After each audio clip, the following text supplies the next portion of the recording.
They were continuing to read the brothers Karamazov. Nevertheless, I would rather bite out my tongue than be lacking in respect to the sainted man whom you reverence so highly, he wrote in conclusion. Alyosha was not greatly cheered by the letter. Book 2, An Unfortunate Gathering, Chapter 1, They Arrive at the Monastery. It was a warm, bright day at the end of August. The interview with the elder had been fixed for 11:30, immediately after late Mass. Our visitors did not take part in the service, but arrived just as it was over. First, an elegant open carriage, drawn by 2 valuable horses, drove up with Miusov and a distant relative of his, a young man of 20, called Fyodor Fomich Kalganov. This young man was preparing to enter the university. Miusov, with whom he was staying for the time, was trying to persuade him to go abroad to the University of Zurich or Jena. The young man was still undecided. He was thoughtful and absent-minded. He was nice-looking, strongly built, and rather tall. There was a strange fixity in his gaze at times. Like all very absent-minded people, he would sometimes stare at a person without seeing him.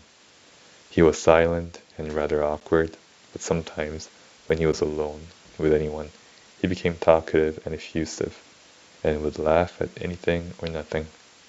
But his animation vanished as quickly as it appeared. He was always well, and even elaborately dressed. He had already some independent fortune and expectations of much more. He was a friend of Alyosha's. In an ancient, jolting, but roomy, hired carriage, with a pair of old pinkish-gray horses, a long way behind Miusov's carriage came Fyodor Pavlovitch with his son Ivan. Dmitri was late, though he had been informed of the time the evening before. The visitors left their carriage at the hotel outside the precincts and went to the gates of the monastery on foot. Except Fyodor Pavlovitch, none of the party had ever seen the monastery, and Miusov had probably not even been to church for 30 years. He looked about him with curiosity together with assumed ease, but except the church and the domestic buildings, though these two were ordinary enough, he found nothing of interest in the interior of the monastery. The last of the worshippers were coming out of the church, bareheaded and crossing themselves. Among the humbler people were a few of higher rank, 2 or 3 ladies, and a very old general. They were all staying at the hotel. Our visitors were at once surrounded by beggars, but none of them gave them anything except young Kalganov, who took a 10-kopeck piece out of his purse and, nervous and embarrassed, God knows why, buriedly gave it to an old woman, saying, "Divide it equally." None of his companions made any remark upon it, so that he had no reason to be embarrassed. But perceiving this, he was even more overcome.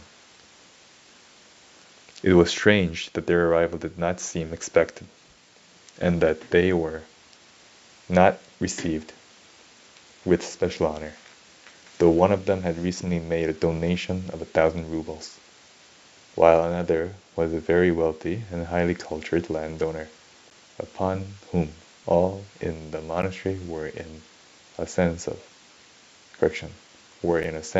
dependent, as a decision of the lawsuit might at any moment put their fishing rights in his hands. Yet no official personage met them.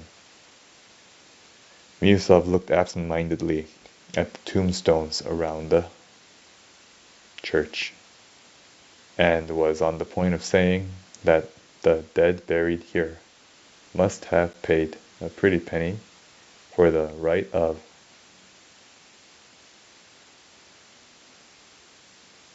lying in this holy place, but refrained.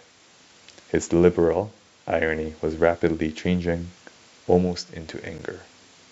And that's the end of the reading for today. Have a good day.